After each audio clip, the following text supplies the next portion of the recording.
Assalamualaikum құрметті жазылушылар, құрметті көрермендер. Бұл видеода күнделікті істетіп жүрген ас тұзының малдарға болған пайдасы және зияны, сонымен қатар ас тұзын малға қалай дұрыс беру керек, осы туралы айтатын боламын. Видеоны бастамас бұрын лайк басып, арнаға жазылып, достарыңызбен бөлісіп, қолдап қоюды ұмытпаңыз. Ас тұзының басты құрамы болған хлорлы натрий хайуанаттардың қалыпты өсіп жетілуінде маңызды рол атқарады. Лайықты мөлшердегі ас тұзы хайуанаттардың денесіндегі қалыпты су мен тұздың алмасуын сақтайды, әрі азықтыққа болған тәбетін ашады. Сонымен қатар асқазан ішектің әрекетін күшейтіп, ас қорыту жүйесінің қызметін жақсартады. Егер малдың азығында тұз кемшіл болса, асқазан сөлінің бөлініп шығуы азайып, ас қорыту қызметін әлсіретіп, жүнінің өсуі баяу, дене салмағы жеңілдеу сияқты жайттер болады. Алайда тұзды артық дозада істетсе, әрқандай малда улану туылады. Зерттеулерге негізделгенде қойдың әр килограмм дене салмағындағы ас тұзынан улану мөлшері 3-6 грамм. Ас тұзынан өлу мөлшері 125-250 грамм болып, улану тек тұздан пайдалану мөлшерінен ғана байланысты болмастан, малдың суды жеткілікті ішетін-ішпейтіндігімен тығыз байланысты болады. Мысалы, егер малға берілген тұз өте көп болса, сонымен бірге көп мөлшердегі суды ішкізсе, мұндай жағдайда улану болмайды. Керісінше, егер желінген тұз тым көп болса, сонымен қатар су аз берілсе, улану орайы да жоғары болады. Мәліметтерге қарағанда қойға 2% ас тұзы бар жем беріп, сонымен бірге суды тежеген жағдайда бірнеше уақыттан кейін уланған. Ал құрамында ас тұзы 13% келетін жем шөппен азықтандырумен бірге суды шектемеген. Нәтижесінде қой уланбаған. Неге десеңіз, егер малға тұз беріп су беруді шектейтін болсаңыз, жалатқан тұз немесе жемге қосқан тұз болсын, ас қорыту жолына барғанда оңай ыдырамайды. Тұз қою тұз қышқылында ерімейді. Сондықтан әдетте тұз суды қажет етеді. Тұз суға жолыққан соң, оны электройд суына ыдыратып, ыдырағаннан соң ғана малға қажетті электройдтық энергия қалыптастырады. Егер малдың суды тұтынуын шектейтін болсаңыз, онда мал уланады, тіпті өледі.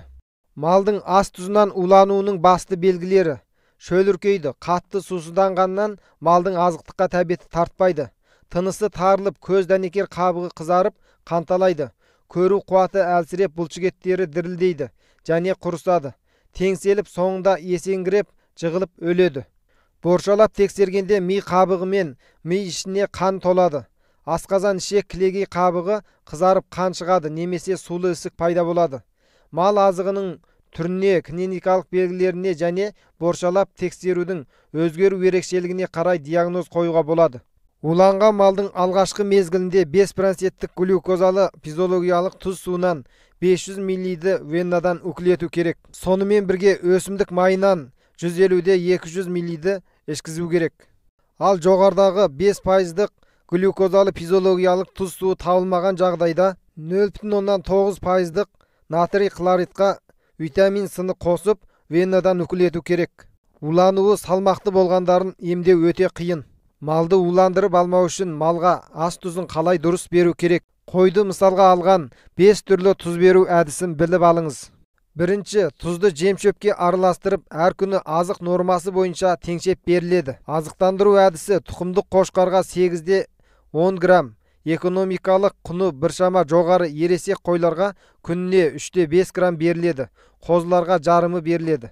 Екінші, тұзды ертіп қойға ішкізеді, немесе тұзды ақырға салып, аз мөлшерде су құямыз. Қой өз еркінше ішеді. Ақырдағы ермеген тұзды қой жалап жейді. Маусымның өзгерісіне сай, тұздың жұмсалу мөлшерін талғамды түрде өзгертуіміз керек. Үшінші, көктем мен күзде әр 7-10 күнде бір рет тұз жейді. Әр ретте әр бас қойға 6-10 грамм, ал қозыларға жартысындай тұз беріледі. Төртінші, қыста әр 15 күнде бір рет 10-15 граммнан тұз жейді. Қозылар жартысындай.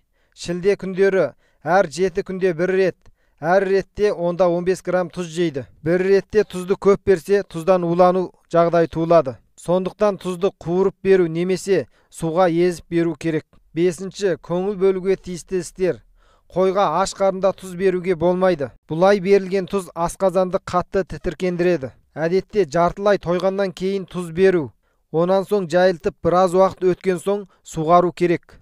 Жемге араластырылып берілетін тұз, маусым, ауа райы, жем шөптің сапасы, қойдың үлкен кішілігі, арық семіздігіне қарай белгіленеді.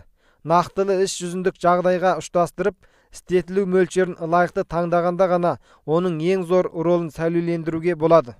Мінеке құрметті көрермендер, сіздер малдарға беретін ас тұзының қандай пайдасы бар, қандай зияны бар, және оны қалай дұрыс беру туралы білдіңіздер деп ойлаймын. Егер видео пайдалы болса, лайк басып, арнаға жазылып, достарыңызбен бөлісіп, қазақ тілді YouTube арнаны қолдау мақсатында өз ойларыңызды комментарийға қалдырыңыздар. Сіздердің қолдауларыңыз бізге зор шабыт сыйлайды. Келесі видеода кездескенше сау саламат болыңыздар.